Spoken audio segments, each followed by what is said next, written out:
Kita paham, Masya Allah, ternyata orang kenapa butuh hidayah? Karena banyak di antara kehidupan kita, ternyata kita itu meyakini sesuatu, kita yakin bahwasanya itu benar, tetapi belum tentu itu benar.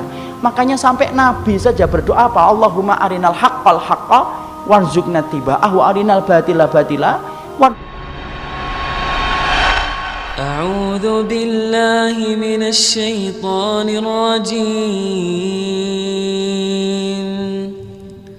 Bismillahirrahmanirrahim. warzuqna istinabah.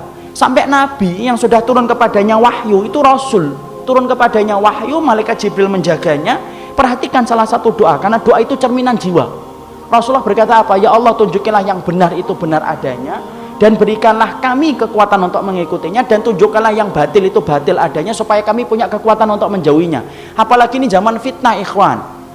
Kita tidak pernah ngerti loh, mana yang terkadang kemudian kita yakini bisa jadi itu salah, dan apa yang kita sering pandang salah tapi bisa jadi itu benar. Namanya zaman fitnah, gelap. Antum kalau bisa bayangkan gelap, antum berada di rumah jam 9 malam, tiba-tiba PLN mati, antum mau ke kamar mandi, susah payah antum grekel-grekel itu. Padahal ketika hidup lampunya, antum ke kamar mandi tidak sampai setengah menit. Coba kalau PLN mati, antum meraba-raba baru sampai ke kamar mandi.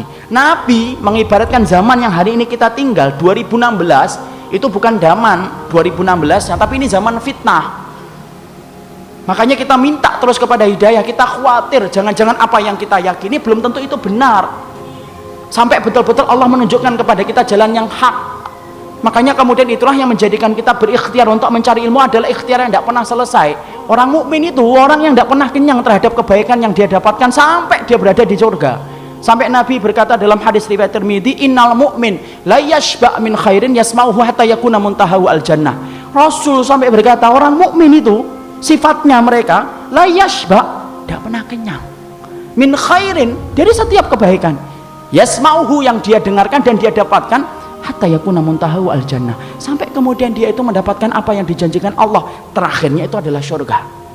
Proses ikhtiar untuk mencari yang benar itu tidak boleh berhenti. Jangan ta'assub, jangan taklid buta, ikhwan. Itu musibah dalam kehidupan ilmu. Umar minta, saya wanti-wanti sama diri antum sendiri, jangan pernah taklid, jangan pernah kemudian kita ta'assub. Tidak akan sampai ilmu yang benar kalau kita ini taklid dan ta'assub. Tidaklah orang Yahudi menolak dakwahnya Rasul karena taklid dan ta'assubnya mereka kepada kaum mereka dan kabilah mereka. Terus cari. Kita sudah yakin, alhamdulillah, pegang terus sembari kemudian kita minta hidayah kepada Allah. Kalaupun masih ada yang salah, semoga Allah menunjukkan kita kepada jalan yang benar. Masya Allah, tipe orang yang tadi meminta kuburan, lalu dia berkeyakinan bahwasanya apa yang dia minta itu benar, ketika dia mengambil dalil yang salah, itu tidak satu dua, itu banyak, ikhwan. Orang yang kemudian terjelat kepada riba, apakah semuanya kemudian dia itu meyakini itu haram? Enggak. Kadang-kadang dia mendapatkan syubhat dari fulan dan fulan yang mengatakan itu bukan riba, dia ambil dan dia yakin itu bukan riba.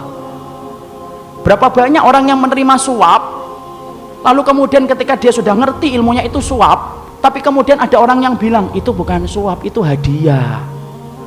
Akhirnya kemudian dimasukkan di kantong.